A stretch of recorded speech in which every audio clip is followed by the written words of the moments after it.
আজ শনিবার 29শে চৈত্র 2025 সালের 12ই এপ্রিল, কর্কট রাশি, কর্কট লগ্ন, ক্যান্সার সাইনের জাতক জাতিকাদের দিনটি কিন্তু এক প্রকার বেশ কাটতে চলেছে।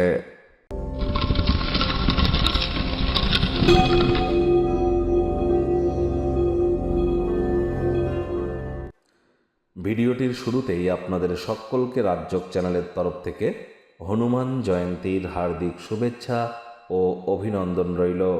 স্ক্রিনে আপনারা দেখতে পাচ্ছেন হনুমানজির প্রণাম মন্ত্র। মনোজবং মারুতুল্য বেগং জিতেন্দ্রিয়ং বুদ্ধিমত্তম বরিষ্ঠম বাতত্ত্বজং বানরজিতমুখ্যং শ্রীরামদূতং শরণ্যম প্রপদ্যে। এই মন্ত্রটি আজ আপনারা পারলে 108 বার জপ করুন, না পারলে অন্তত 21 বার জপ করুন। হনুমানজির মন্ত্র জপ করা, প্রণাম মন্ত্র জপ করার আগে আপনারা অবশ্যই রামজি এবং সীতা মাইয়ার নাম জপ করে নিতে ভুলবেন না। এবং এই হনুমান প্রণাম মন্ত্র জপ করার পর পরিশেষে আপনারা নিজের নাম গোত্র ধরে 3 বার বলুন, সদা হরি চেরা, সদা হরি চেরা। আজ যারা হনুমান চালিসা পাঠ করছেন তাদের বলবো দীক্ষাগুরু শিক্ষাগুরুর কাছ থেকে পারমিশন নিয়ে সঠিক পদ্ধতি জেনে তবেই কিন্তু পাঠ করবেন, তা না হলে ক্ষতিও হতে পারে। আজ নিরামিষ খাদ্য খাবার খেয়ে বা আপনারা যদি পারেন উপোস থেকে হনুমান মন্দিরে গিয়ে নিজের নামগোত্র ধরে আপনারা পূজা দিন, এটিও আপনাদেরকে উপকৃত করবে। 2025 সাল মঙ্গলের বছর, হনুমানজির বছর। যত হনুমানজির নাম জপ ধ্যান আরাধনা করবেন সেটি আপনাদেরকে বহুলাংশে উপকৃত করবে। ভাগ্যমিটার আজ আপনাদের বলছে 8 আউট অফ 10 ভাগ্য আপনাদের অনুকূলেই থাকবে। স্বাস্থ্য এবং পরিবার এই দুই ব্যাপারেই আপনাদেরকে একটু সাবধানতা অবলম্বন করেই চলতে হবে। নিজেকে সুস্থ সবল রাখতে হাই ক্যালোরিযুক্ত খাদ্য খাওয়া আজ এড়িয়ে চলুন। আজ কায়িক পরিশ্রমের কারণে শরীরে ক্লান্তি আপনারা অনুভব করতেই পারেন। ওজন বুঝে ভোজন গ্রহণ করুন। রাস্তাঘাটে সাবধানে গাড়ি ঘোড়া চালান। অর্থগত ব্যাপারে আয় ইনকাম বাড়বে। নতুন উদ্যোগ পরিকল্পনার পাশাপাশি নতুন নির্মাণ কার্যের শুরুয়াত আজ করা যেতেই পারে।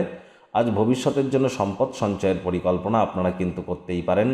চাকরিজীবী যারা আছেন তাদের অফিসের পরিবেশ এক প্রকার বেশ। বস কলিগদের সাথে ভাব ভালোবাসা বাড়বে। কর্মে গতি অনুভব করবেন। নিজের মেধা দক্ষতা ট্যালেন্টের দৌলতে প্রশংসার পাত্রপাত্রীও আপনারা হতেই পারেন।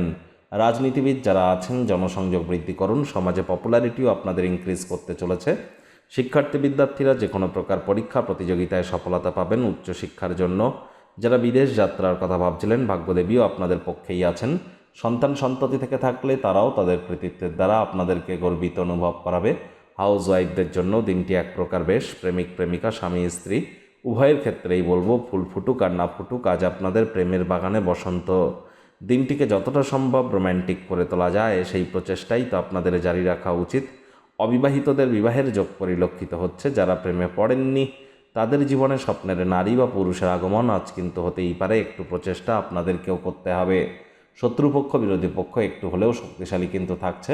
পরিবার পরিজন নিকটে স্থানীয় ব্যক্তিবর্গ বন্ধু স্বজন কারোর উপরেই জোর করে নিজের মতামতকে জাহির করলেই ক্ষতি। ছোটোখাটো ব্যাপারে অন্যের বিষয়ে ভুল ত্রুটি ধরার স্বভাব থাকলে ত্যাগ করুন, তা না হলে সম্পর্কের অবনতি হতেই পারে। অবসরকালীন সময়ে আজ আপনারা ভবিষ্যৎ পরিকল্পনাগুলির পুনর্মূল্যায়ন করুন।